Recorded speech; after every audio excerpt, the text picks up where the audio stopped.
Halo, selamat pagi. Saya baru bangun dan ngopi. Jadi beberapa hari yang lalu ada salah satu temen yang berkomentar di video saya. Dia bertanya, bagaimana sih cara untuk ngomong depan kamera tanpa belibet dan bisa ngomong lancar gitu intinya gitu loh. Dan saya sendiri bilang kalau misalnya saya masih suka kadang belibet juga. Kadang saya juga ngomong itu nggak lancar juga gitu loh. Kalau dibandingkan dengan orang-orang yang udah pro, udah melakukan itu belasan tahun. Tapi percayalah, kunci dari self improvement, dari pengembangan diri, dari apapun yang ingin Anda raih, misalnya Anda itu punya sebuah tujuan, kunci dari hal tersebut adalah jangan pernah membandingkan diri Anda dengan orang lain. Comparison is the thief of the joy. Mendingan hal yang paling bisa masuk akal dan bisa memotivasi diri Anda adalah Anda itu harus membandingkan diri Anda dengan diri Anda yang dulu. Katakanlah seperti saya yang satu tahun yang lalu saya tidak berani untuk ngomong depan kamera kayak gini. Untuk bangun tidur sambil ngopi, bikin kamera, ngomong sepanjang 1 menit kayak gini, saya dulu juga nggak bisa ngomong depan kamera kayak gini. Jadi yang pertama yang harus Anda lakukan adalah jangan pernah membandingkan diri Anda dengan orang-orang yang udah melakukan itu bertahun-tahun. Ya, tentu saja Anda akan merasa minder ketika melihat hal tersebut ya. Yang lebih penting adalah Anda itu harus berlatih dan setiap harinya paling penting adalah Anda harus melihat ada perkembangan dalam diri Anda. Bandingkan diri Anda dengan hari sebelumnya. Mungkin kalau misalnya hari ini Anda baru bisa ngomong depan kamera 10 detik gitu aja. Next, hari Senin besok ngomong 15 detik, 20 detik. Selalu ada improvement di situ. Bahkan misalnya 1 detik aja udah bagus. Bandingkan diri Anda pada diri Anda yang dulu. Itulah kunci utama yang paling penting ya. Dan kalau ngomongin tentang perjalanan saya dulu, kenapa saya juga bisa ngomong depan kamera kayak gini. Sebelum saya bikin konten di YouTube, sebelum saya bikin channel YouTube itu ya, saya dulu tuh juga nggak bisa ngomong depan kamera dan itu terbukti ketika saya pernah ada sebuah podcast dan bukan bukan podcast punya saya gitu ya. Pokoknya saya intinya tuh dulu adalah main band gitu ya. Saya punya band, terus ketika band saya itu rilis sebuah lagu, ada undangan dari salah satu channel YouTube untuk wawancara, untuk diajak ngobrol gitu ya. Dan ketika diajak ngobrol itu, ya kesannya kayak podcast itu ngobrol biasa. Saya tuh bisa kayak ngomong kayak gitu tuh bisa. Ngomong selayar podcast tuh bisa. Belum lagi misalnya kalau di luar band saya juga sering datang ke undangan teman-teman yang punya podcast itu buat ngomongin apa aja gitu, buat ngomongin tentang workout, buat ngomongin tentang self improvement gitu. Saya bisa ketika podcast. Tapi ketika saya disuruh ngomong depan saya sendiri gini, ngomong sendiri nih depan kamera kayak gini, saya langsung ngeblank. Saya nggak bisa ngomong depan kamera dengan lancar. Beda banget ketika podcast.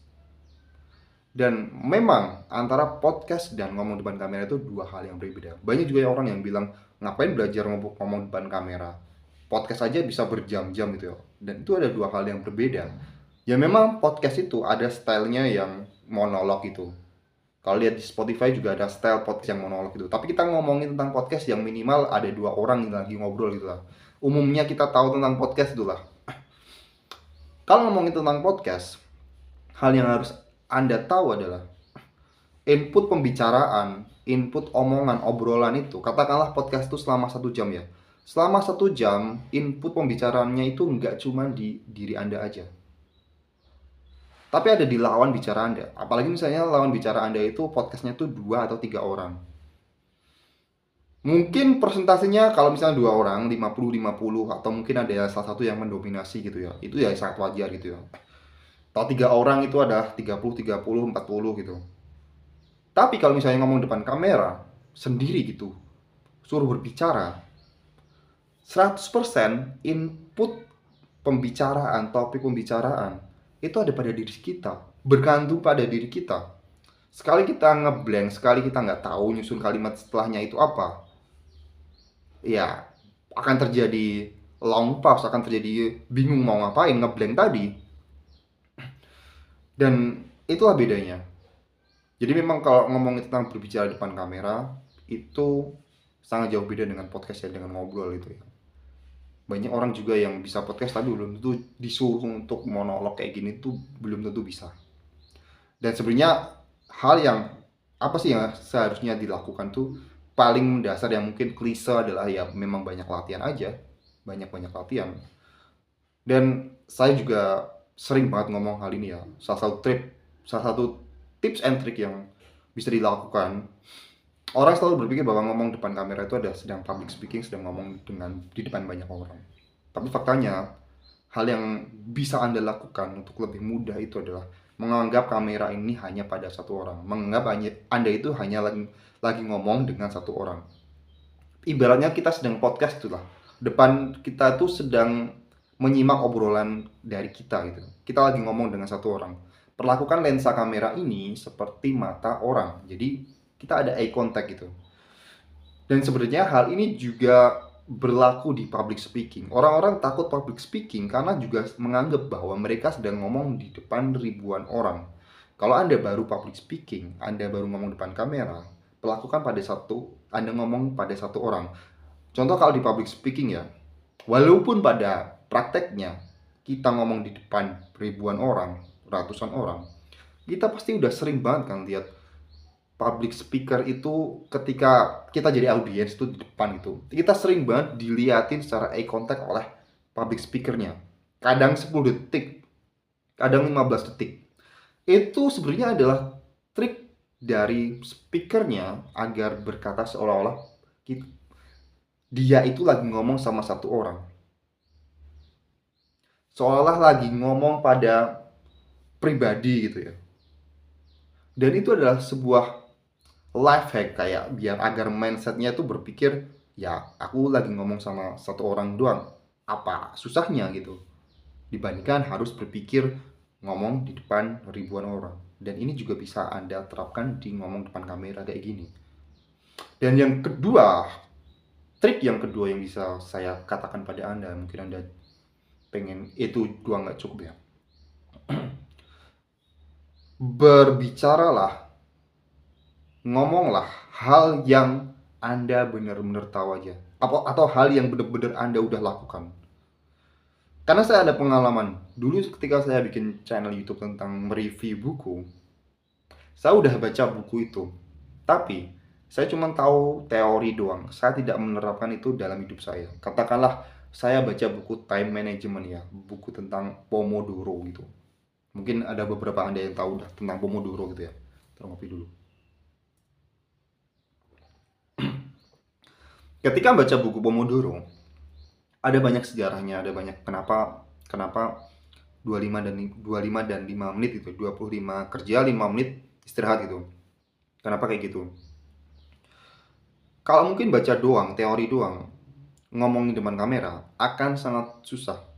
Tapi ketika saya menerapkan itu pada pekerjaan saya, pada tugas-tugas yang saya lakukan, kemudian saya bercerita konsepnya seperti itu, akan sangat lebih mudah saya menceritakan hal tersebut di depan kamera. Ya kayak layaknya gimana sih cara untuk naik motor, gimana sih cara untuk bisa nyopir, gimana sih cara untuk bisa main gitar. Saya bisa membicarakan itu depan kamera dengan lancar. Gimana dulu saya bisa pertama kali belajar main gitar, karena itu ada sebuah pengalaman yang pernah saya lakukan. Tapi ketika saya disuruh untuk menjelaskan tentang bagaimana untuk main gitar yang ngebut, bagaimana cara untuk main gitar yang bersih dan lain-lain yang saya sendiri nggak tahu dan belum pernah melakukan, kemungkinan besar 90% saya akan bingung gelagapan di depan kamera karena saya nggak tahu mau ngomongin apa gitu. Nah itulah kunci salah satu kenapa bisa lancar depan kamera.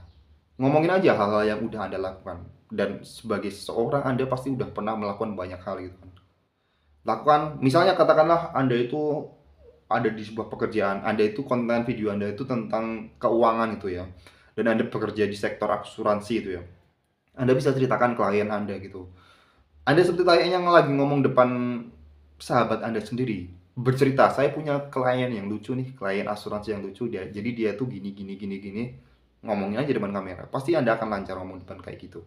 Daripada Anda disuruh menjelaskan, jadi asuransi adalah gini gini gini, ya mungkin bisa pakai scripting, diulang-ulang, diingat, di-memorize, diinget-inget poinnya, kembangkan sendiri. Tapi kembali lagi, saya ngomongin tentang life hack. Paling mudah adalah ngomongin hal yang udah Anda lakukan. Banyak hal yang udah Anda lakukan. Jangan pernah berpikir Anda itu tidak pernah punya prestasi apa-apa. Katakanlah Anda itu ada orang yang udah berusia 30 tahun seperti saya gitu ya. Saya yakin 100% Anda udah pernah melakukan banyak hal yang luar biasa. Mau Anda bilang itu adalah kegagalan, kebodohan, dan lain-lain, share aja itu di YouTube, di channel YouTube Anda.